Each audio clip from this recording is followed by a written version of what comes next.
Hello, and welcome to Roll for Topic, a roundtable discussion about topics related to running role-playing games. I'm Chris Salzman. And I'm Andy Rowe. And we are here with you today with a special New Year's treat, I should say.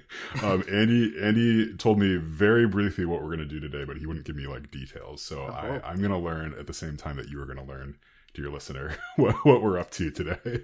Indeed. Yes, it'll be very thrilling. And I do need to warn you, Chris, if I just kind of go still and stop moving or speaking during this podcast, it's because I'm in my house that the furnace died a day or two ago, and it's colder than you could possibly imagine right now. So you can see me in the video chat. So if I start turning blue or I just look like I'm sinking into hypothermia, just let me know, okay? Yeah, okay. I'll vamp until the ambulance gets there. That's right. Yeah, perfect. So the way that we capped off the horrible year that was 2021 was that we had a great time with 2 special episodes. If you recall, or if you had a chance to listen to them, we spent one episode with us and a couple of guests building a dungeon on the air. It was a sci-fi setting, so not maybe strictly a dungeon. And then the second special episode, we had Chris ran for a bunch of brand new to the podcast guests, actually ran them through that dungeon in a live actual play, whatever you call it. A handful of them had been on the podcast before. Going back and listening, I think Corey and Nicole were the 2 that hadn't been on the podcast before. Okay, so it was great to have them. But... Yep, that's right. Okay, my bad. At any rate, so Chris, if you don't mind, I thought I would start us off just by grilling you for a minute about your experience, because you were the one who GM'd the adventure that you collectively created with a couple of us. Yeah. And I'd like to hear... so I think it's safe to say that it went really well. It sounded like everyone had fun, and I really enjoyed listening to it. How did you feel that the session you GM'd went? So we've gotten no hate mail about it, so I feel like that's a good sign that it was fun to listen to. I think it went really well. It was super fun. I love doing the design and build episodes quite a bit. So this is the 3rd time we've done it, and so it's just a very engaging way for me to put together and run a game, I guess. So I think it went great. Like any session, you sort of look back like, I messed up this or that, but yeah, for sure, it quite a bit. And the players were amazing. They really dove into their characters in a way that surprised me and was very delightful. I think I mentioned to someone, or maybe on the Discord, it just felt like it's too easy to run this adventure. Everything was just sort of there, and the players were very engaged. It didn't feel sometimes you have a session you feel like you have to kind of pull it along. This one did not feel like that at all. Yep. So more specifically, if you don't mind if I keep running some questions at you. So in our planning session, we charted out the adventure, and then after that session, one of the participants, Kyle Latino, made a map, which you did use in the game and for your GM planning, I assume. And then one of the other participants, John Corey, put together some pre-generated PCs and some NPCs. So I'm curious, when we do this again next year, is there 1 or 2 other things we could have done in that planning session that would have made your life as GM a little easier? I think... we pushed pretty hard, I think, to go back and sort of restate a couple times during the planning episode, exactly what we wanted the adventure to be. And that was really helpful, right? So as you're thinking through an adventure, stopping every once in a while and be okay, where's this starting? Where is this going? Just kind of answering that question as you're adding ideas is really helpful to pull together. The thing that really stuck out to me was those 2 things that happened in between time, in between where Kyle, who's an amazing cartographer, he drew a map for this thing. And it is a lovely map. It's an ASCII style map. If you go to, I think, gmdiscussions.com, we posted that map in its full glory. Carry on. Yeah, we posted it there. And then I know, Kyle did a video on his YouTube channel, Map Crow, where he talks talks a little bit about putting it together and shows how he put it together too. Yeah, so having that map was amazing. Just having someone who knows what they're doing, thinking through spatially how everything fits together, right? Because you can come up with a bunch of ideas, but actually putting them together, that takes it's a little bit of a trick there. Yep. But then and then also the pre-gens that John put together were so helpful for giving us a starting point for the story part of the adventure, right? And how everybody fit together. Yeah, so I think if we do this again, I'll either want to like spend some time making those pre-gens, spend some time doing that map, or really specifically like yeah, calling out like who's going to do it this time. Yep. Yeah, because having that in hand is helpful. I had similar thoughts just listening to it, that having pre-gens with good hooks was Hmm. really nice. And I can't speak for the players, but it sure seemed nice that they had a strong character hook to just fall back on in the absence when they weren't quite sure how to react. Yeah. And you had good players who really ran with that. But Hmm. it did make me think that maybe those pre-gen PCs might be fun to actually develop them as a group alongside the adventure rather than Mm. having it be a side effort after the fact. Oh, that's really interesting. So like yeah, so I mean I think we had what like 8 pre-gens and so we had 4 players, right? So they could they Yep. could choose, so there's going to be 4 that weren't used. Do you think that you would like have a specific number of adventures in mind? Or would it be like here's the pre-gens and we've already sort of thought how they're going to fit into this? I mean, it depends a little bit. If it's a system, so we use Caltrop Core, Hmm. and I don't, it's not very complicated to put numbers to a Yeah. PC, so that's no problem to whip up to brainstorm 8 PCs. I think it was to Hmm. having twice as many pre-gens as there were players was nice and gave the players plenty of choice. Yeah. So one or two other quick questions for you. So I'm curious, was there a point while you were GMing that you were caught completely off guard by what the PCs did? And can you talk a little bit about like what went through your mind as you did the GM scramble? I think this adventure, so I mean like we're somewhat assuming that you've listened to it, but just in case, like, so the whole conceit of it was that it's like this maintenance and decorating crew was going to this space station to get it, ready for a New Year's Eve party. And then of course they show up there and everything's going wrong, right? So like sure, like I think it's like a half an hour or so into the episode, or 45 minutes or so, an explosion happens like off screen in some other place in the space station, and then the thought was, right, there's a giant explosion, like of course the party's gonna go investigate it, and they just didn't like Yes. at all. It's like, like you're on the space station, like nothing is really happening, like giant explosion in space happens, and just like I mean I think they were curious about it, but no one Right. Yes. went to actually go like look at like what happened. Yeah, so that was I mean for me that was kind of fun because like there's enough going on in the adventure to make it interesting, even if they don't follow that very obvious breadcrumb. Yeah, yes.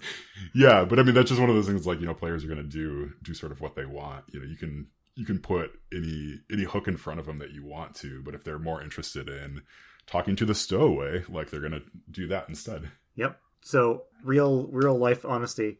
You're in a spaceship and you hear a loud explosion from somewhere else on the spaceship. Chris Salzman, do you go looking for what caused it, or are you like, I'm sure whoever is responsible for addressing that is on the job?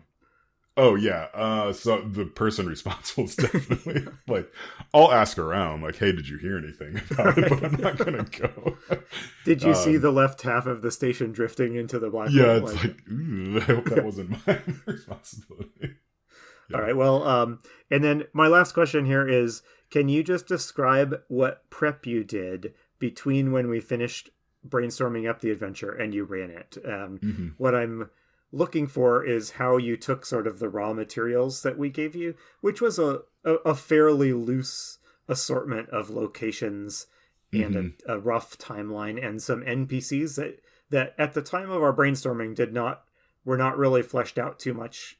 So what was your personal process for taking all that stuff and then getting ready to run it? I think like the first step was just going back through sort of like all my notes and everything that I remembered from the conversation and just writing it all out. So there was, a lot of ideas and stuff that we bandied around. So I just wanted to like get all that put down on paper, or in a Google Doc. So that probably took, a couple hours or so just to take all that information that we talked about, put it down, edit it as it was going into that document somewhat, just to make sure it's like, anything that I was putting in there I actually wanted to to deal with on the day of the adventure. And then from there, it was sort of reacting to like the map coming back in, and then the pre-gens coming in, like, yeah, seeing how those things were going to come together. So another thing that I did that I think I actually picked up from you, Andy, was going through each of the rooms and just giving them a short description, sort of like some tags and stuff, like, yeah, like this is, Yep. you know, like giving an idea of the space or like the points of interest and stuff in there. Yeah. And that was really helpful because every time they entered a room, I could just look at it wasn't like a block text like you might see in a D&D book where it's like, you know, read this, read this 2-paragraph text. It was more just like, yeah, like, you know, living room with a bunch of aquariums, you know, and a giant couch. Like, right. So you have these like discrete little bits of information that you can kind of improvise quickly as they're moving through the space. And like, honestly, between that and then defining the timeline of the adventure, like that was pretty much it. And then it was just going to be seeing how they're going to actually interact with the adventure.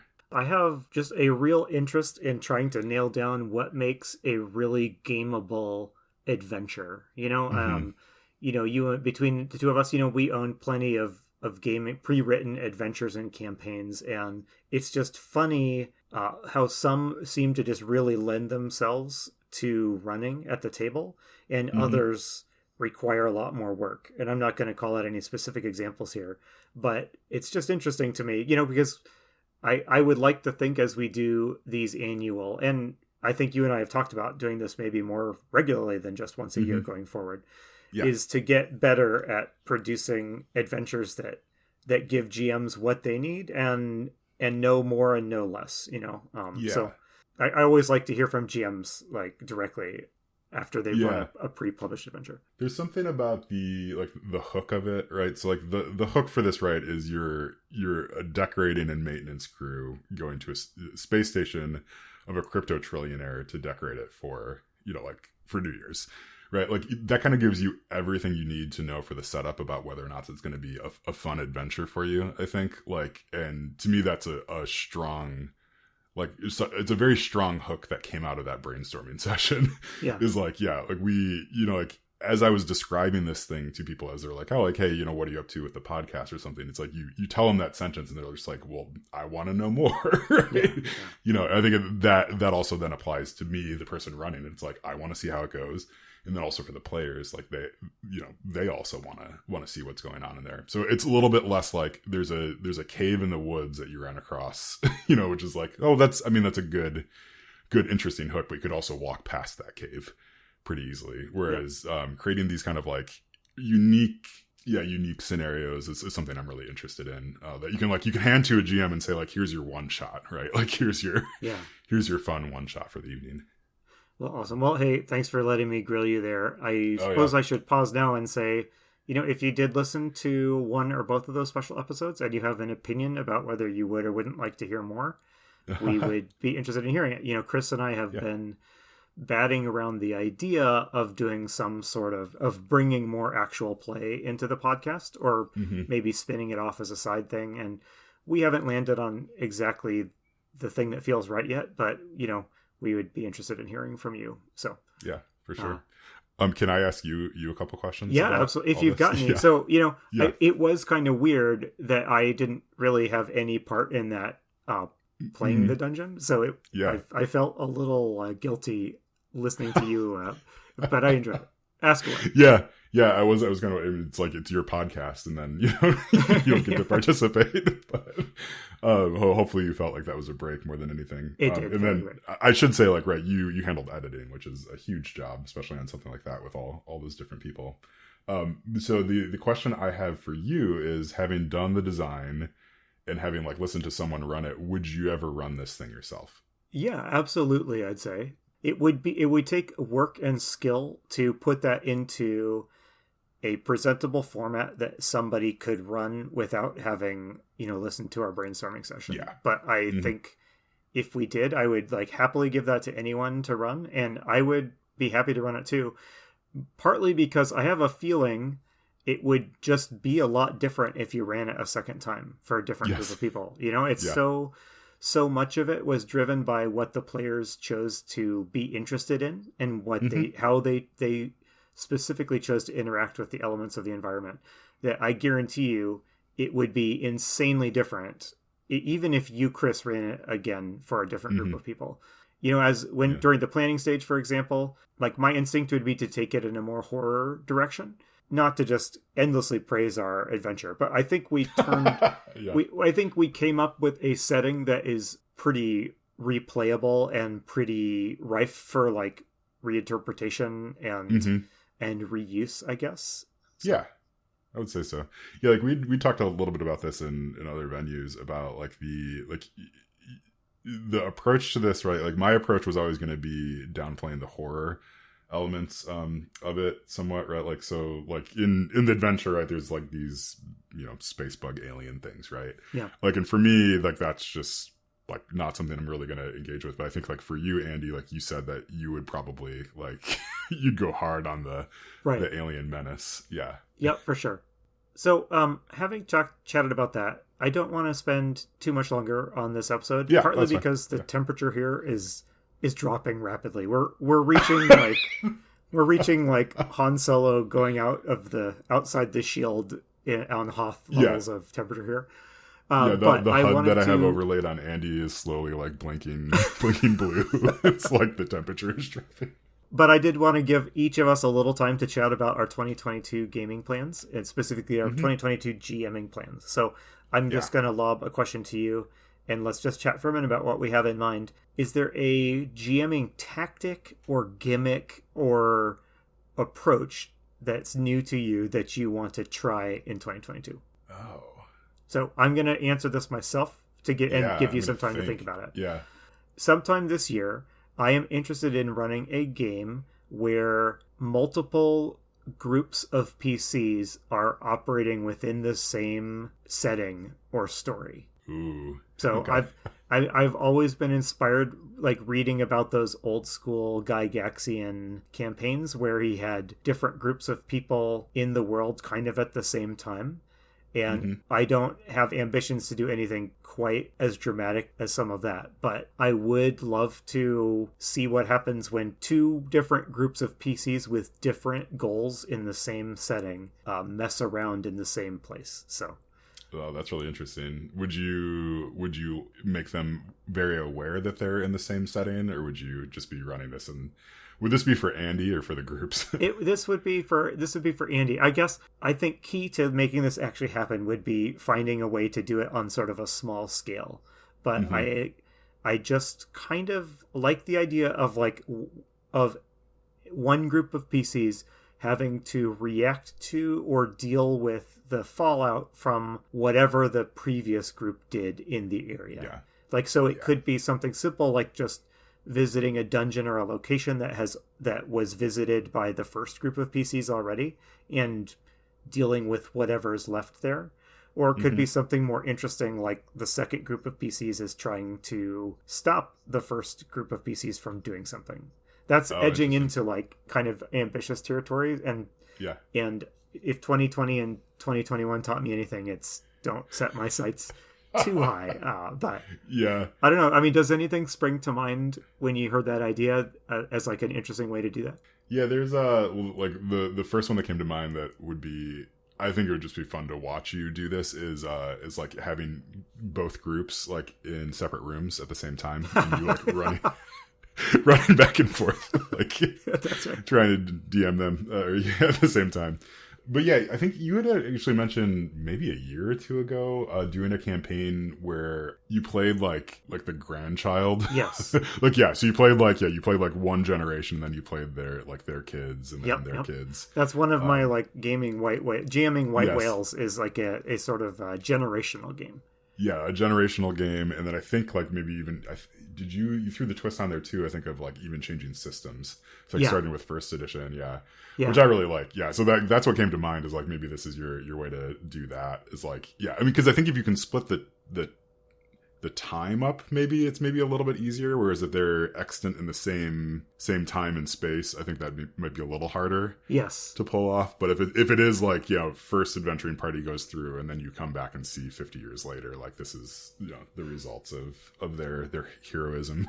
I'm glad you talked about that, because I do agree with you, because the big challenge of this would be, how do you do this without having to have everybody be in the same game session, like without entangling the two groups of PCs in a way that just would be a GMing challenge and probably not that exciting for the 12 players or whatever, you know? Yeah. Okay. Yeah, there's a lot of ways to dig it. Yeah, I mean that's a fun one. Yeah, I'm sure you'll come up with something great. You just got to do it. But as every GM knows, it is easy to come up with campaign ideas. Much yes. Much harder to pull them off and run them. But we'll see. You know, it's early 22. Admittedly, 2022 is not off to the best of starts for me personally. Yeah. But I feel like I'm going to give it a chance to get better. So we'll see. Yes. Yeah. Yeah, so for me, my main thing is kind of just admitting that it's going to be hard to do in-person gaming, and I just need to figure out how to do online, like online gaming well, and embrace that in some way, right? Because I have like, you know, I have this, I mean, we called it a one-shot, right? We're going to meet for a couple sessions, but, you know, it's been a month or two since we've been able to meet, and then, you know, COVID and stuff is happening, so it's, you know, it's the sort of thing where I think we're going to have to wrap up online if we're going to wrap up. So I need to figure that out, but then I want to keep some momentum going. So I think that probably means like not playing D&D necessarily. Yeah. Just because I think that's, for me, that'd be harder to play online. I would just have to play in a very different style than what I'm used to. So yeah, so I don't 100% know what that means, but I think like embracing that rather than just being mad about it as a reality is going to be the helpful switch. Yeah. Yeah, the helpful switch for me. So yeah, I think that's sort of where I'm thinking as far as my ambitions lie there. And like I think like I want to, you know, we even alluded to on this, like I think I want to take that adventure that, you know, we just did for the Build a Dungeon, Play a Dungeon, and actually finish it up and publish it somewhere. Yeah. Like we've talked about doing that last time and just didn't for whatever reason. But I think like this one's close enough that I think we could if we just took took a couple hours to do it. And it'd be a fun artifact to have, and then would also make it easier for one of us to run it later, I think too. When we're like, you know, it's been 5 years. We're like, oh yeah, remember that thing we did back in way back when? We actually have it written up and published on drive-through or whatever. So yeah, and let's be honest, that for whatever reason it doesn't get done is because I am a perfectionist when it comes to like editing, and I never get it done. I'm never happy with like we've attempted to put this stuff together for, you know, some publication or free download or whatever in the past, and it doesn't happen, I think, because I never get done with the editing part. So. Yeah. We need to set our ambitions well. So maybe if you're listening to this, maybe like hold us to that, and like if it's coming towards the end of, I'm going to say end of January, and it's not happening, you have our permission to, I guess, send us a mean note about it or something. But yeah, how about encourage us to finish it up? That's right. Start out with an encouraging note, and then by like March, you can start sending the mean notes. Yeah, the overdue notices for your friends' creative works. All right. Well, hey, Chris, I think we should wrap up here. And do you have any closing thoughts or closing New Year thoughts for our listeners? Yeah, I'm really excited about what's going to happen with the podcast this year. So, I mean, I think we've talked about it. We want to have some more guests on. I mean, the plan is to do another Roll for Topic convention, and I think we'll have more information as we get closer to when that actually happens about you know, how we're going to do it. I think the hope is that we can open it up a little bit more than what we did last time too. So if you're a listener who wasn't able to come last time, I think like we want to find a way to make that happen. So so I'm excited for stuff like that with the podcast. Obviously, like we're gonna do it again this year. You know, it's like this is an optional activity, but we enjoy it quite a bit. So we will be here infecting your brains every other Thursday for quite some time. We've talked about it, you know, a lot, so I don't want to belabor it, but that convention, it truly was a highlight of this podcast for me in 2021, and I can't imagine not doing stuff like that going forward. So Yeah, Oh, yeah, for sure. and as Chris said, hope our goal is always to make it more open and more welcoming for more people. So Yeah. Well, thank you all for listening. I've been Chris Salzman. I've been Andy Rao. And remember, if your players are having fun, you're a great GM.